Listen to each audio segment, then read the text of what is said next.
Buenos días, señor alcalde, compañeros y compañeras de corporación, medios de comunicación y público asistente.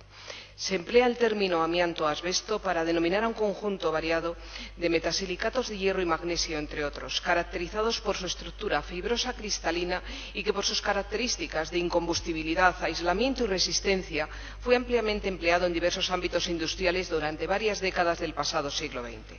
El progreso de la investigación científico, clínica y epidemiológica ha permitido conocer la existencia de importantes riesgos para la salud derivados de la exposición a fibras de amianto, entre los que cabe mencionar la asbestosis, el mesotelioma pleural o el cáncer de pulmón. Estas patologías se caracterizan por los largos periodos de latencia que transcurren entre la exposición y el inicio de la enfermedad. El número de personas expuestas, la gravedad de las patologías originadas por esta sustancia y ese largo periodo de latencia han hecho necesario impulsar intervenciones de vigilancia, prevención y atención a los problemas de salud relacionados con la exposición a amianto en el colectivo de personas con historia de exposición laboral a este producto, a las que deben sumarse las actuaciones dirigidas a los trabajadores que, sin perjuicio de la actual prohibición de fabricación y comercialización en nuestro país, continúan presentando riesgo de exposición en tareas de reparación, demolición, desmantelamiento, retirada, transporte o destrucción de residuos. De este modo, resultan prioritarias todas las actuaciones en personas con exposición a amianto, que se dirijan a evitar la exposición y a fomentar el mayor nivel posible de salud de las personas que tienen o han tenido exposición al amianto. Por una parte, deberíamos distinguir criterios normativos. Por otra, los criterios derivados de la propia importancia del problema y de la existencia de estrategias eficaces en la intervención. Solo por mencionarlas, entre las primeras directivas existentes comunitarias hablaríamos de la 83/447 del Consejo sobre protección de los trabajadores contra los riesgos relacionados a la exposición del amianto durante el trabajo, hasta las más recientes directivas. Por ello, hoy estamos haciendo una referencia expresa a la Resolución de 14 de marzo de 2013, en la que se insta a los Estados a que se impliquen en la detección y registro del amianto, se garantice la cualificación y formación de los profesionales, se desarrollen programas de eliminación, se reconozcan las enfermedades relacionadas con el amianto, se garantice el apoyo a los grupos de víctimas y se implementen las estrategias para la prohibición mundial del mismo. Mención especial, como han hecho mis compañeros, el Real Decreto 396/2006, que supuso la adaptación de la legislación española a la Directiva 2003/18 y que daba respuesta a la necesidad de dotar de una regulación única de referencia a la normativa española sobre el amianto. Basada en ese Real Decreto del 2006, mención especial requiere el Plan de Actuaciones Sanitarias en Personas con Exposición Laboral a Amianto que lleva aplicando nuestra comunidad autónoma. Además de estos mencionados criterios normativos, debemos priorizar la magnitud y gravedad de los problemas relacionados con la salud del amianto. Cabe recordar que durante décadas numerosas empresas emplearon amianto en sus procesos de producción. Las principales características de este producto, que incluían su incombustibilidad, su resistencia a altas temperaturas, al paso de la electricidad, a la abrasión y a los microorganismos, y su condición como aislante térmico y acústico, hicieron del amianto un elemento especialmente útil en la industria de la construcción. El periodo de máxima utilización fue entre los años 60 y 80 del siglo XX en España. En Castilla y León, los usos de amianto dentro de los ciclos productivos de las empresas han estado vinculados fundamentalmente a la industria del fibrocemento, ámbito de trabajo al que se adscribe el mayor elevado porcentaje de trabajadores expuestos en nuestra comunidad.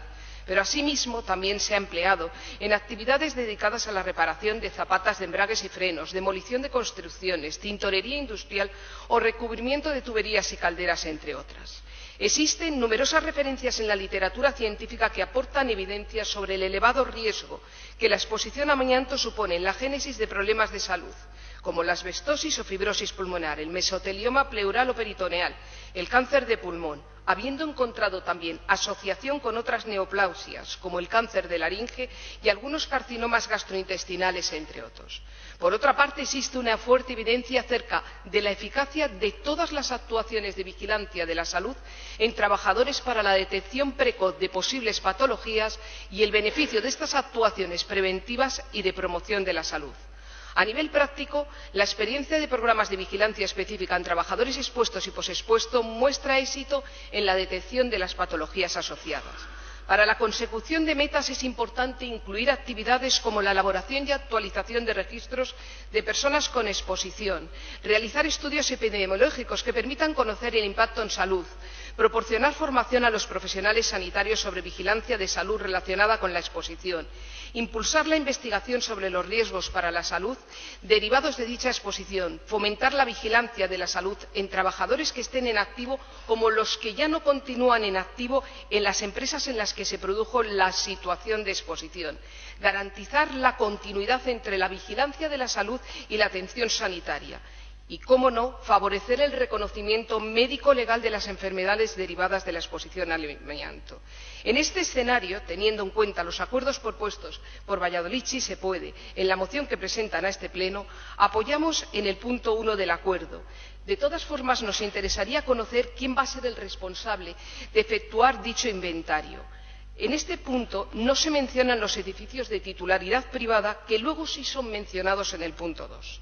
En el punto 2 del acuerdo se hace solo referencia a centros educativos u otros lugares públicos o privados. Entiendo que debemos diferenciar que los centros educativos, si son de educación infantil o primaria, la titularidad del edificio es del ayuntamiento.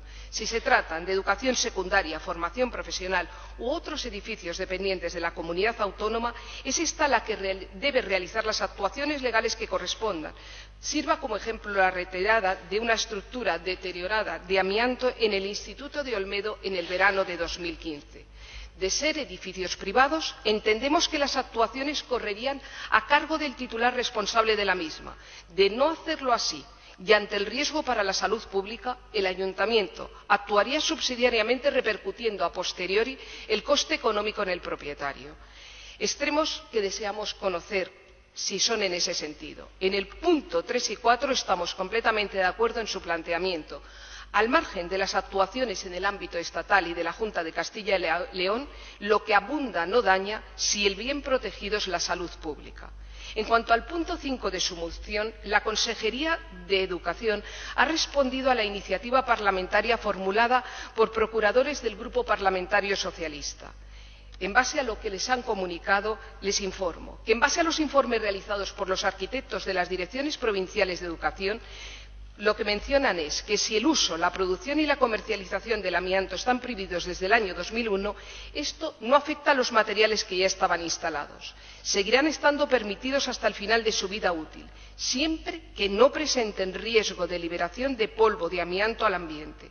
Así pues, y leo textualmente, para conocer el número de centros educativos de la comunidad que mantienen elementos constructivos que contienen amianto, es necesario realizar un estudio de cada edificio que permita comprobar si existen estos elementos que no se encuentran a simple vista, sino que hay que poner al descubierto.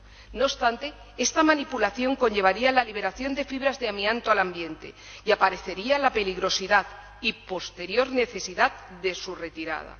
Además, la mayor parte de estos materiales se encuentran instalados en otros elementos y llegar a ellos puede implicar el daño del elemento que los contiene, con el riesgo que esto supondría. La rotura o deterioro de las barreras que impiden el acceso y protegen del riesgo de exposición, con el único fin de identificar posibles materiales con amianto, no está justificada y debería ser evitada. He leído textualmente lo que la Consejería de Educación ha comunicado. Por lo tanto, solicitaríamos una votación por separado, apoyaríamos los 4 primeros puntos del acuerdo y nos abstendríamos en el quinto.